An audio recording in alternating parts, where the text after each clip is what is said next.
Okay, hi everybody. I'm Sarah from Sewing with Sarah, and I have a little quick technique video for you today on cover stitching over bulky areas. This can be a tricky part of using your cover stitch machine. I will be honest and say that I feel like some cover stitch machines do better than others. I used to have an old Janome, and kind of no matter what I did, it liked to skip stitches over thick areas. But I did learn some things through having that kind of more finicky machine, some good techniques that I'm going to share with you. I have a baby lock cover stitch, a BLCS2, and it goes over those types of seams a lot better. But I do still find that sometimes it skips stitches. And you can tell when it's skipping a stitch when it's not moving forward and it's just kind of going, that's a bad sign, right? That kind of gives you a little heart attack. So there are a couple tips that I'd like to share with you for how to do this. I use these the most on cover stitching over waistband seams. So I will show you on the pants I'm wearing right now. Let's see. So like when I'm stitching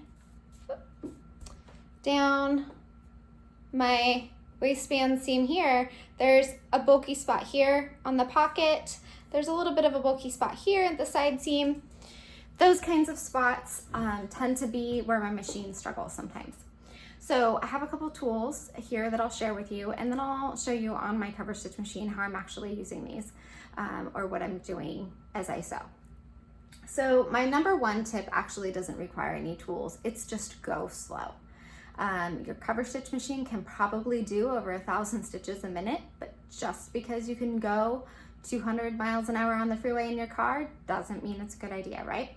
So I've been guilty of having a little bit of a lead foot when I'm sewing, but I would recommend, especially over those tricky areas, sometimes the instinct is let's just go fast and get it over with, like ripping off a band-aid, right?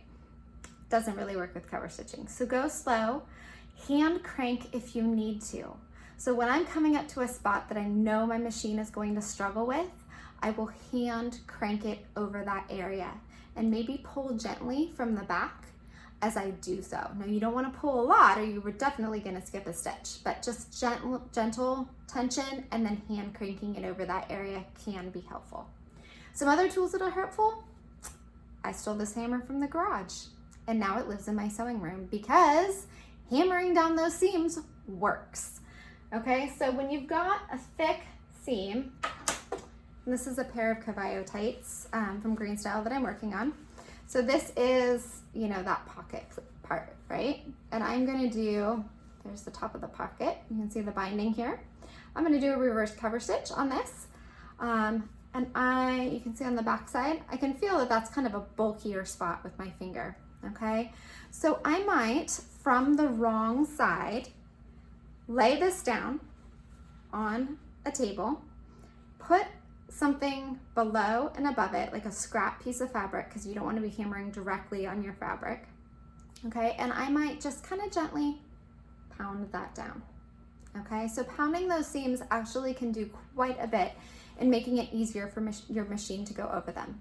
The other tool that I find helpful is this little, it's called a Jean-a-majig, and I bought this when I was making jeans because my sewing machine struggled over some of those tough seams. What it was the presser foot is having trouble so you got this behind. The presser foot's having trouble kind of getting over that hump, and by putting this in the back, it keeps the presser foot more level so that then it's not kind of revving uphill, okay? So sometimes like think about being on your bike and you're like, oh, I have to go up a hill, it's kind of hard. This levels out that hill and prevents skip stitches because it's not struggling to get up over that hill. Because usually it's getting up over something is where the skip stitch starts and not going down. That's what I find anyway. So those are two tools and a couple tips that I use when going over a bulky seam. I have a separate video on how to do a reverse cover stitch, so you can look on my YouTube channel, Sewing with Sarah, for that. But I'm gonna take you kind of down to my cover stitch machine and show you exactly what I'm doing when I'm using some of these tools. I've pre-hammered the seam, so I'm not necessarily going to be doing that, but I will show you how I use this little Jean-a-majig and how I hand crank over some tricky spots. The other thing that I just want to say is If you skip a stitch, it doesn't mean you have to rip the whole thing out. Sometimes I will skip a stitch, I will go back and pound some more, I'll use my Jig, and I'll just go over that area again. And especially if you're doing a reverse cover stitch where there's more thread on the right side of the fabric, you really can't tell it all unless someone looks really closely. So that's my advice there. Oh, and like one last time that I want to mention, when I tend to get skipped stitches on my cover stitch machine is when I have too much fabric bunching up behind the presser foot. This can happen when you're trying to do a reverse cover stitch, as I'm going to be along the inside of a fully assembled leg. So I'm going to be going all the way down here, and in the end I'm going to end up with quite a bit of fabric behind my presser foot. And so keeping that out of the way, using my hands to kind of manipulate the fabric and keeping that out of the way of, you know, kind of blocking the presser foot from moving is something else that you want to keep in mind when you're avoiding skip stitches. So let's go over to my machine and I'll kind of show you how I do some of these things. Okay, so I've got my pair of leggings here. I'm doing a reverse cover stitch, so I've got the wrong side up. Usually I press my seam allowances to the left.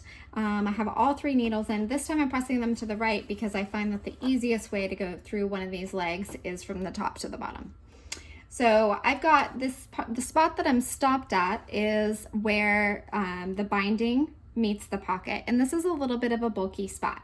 So you can grab your hammer, you can hammer that down. Hopefully you've already done that if you're at this point.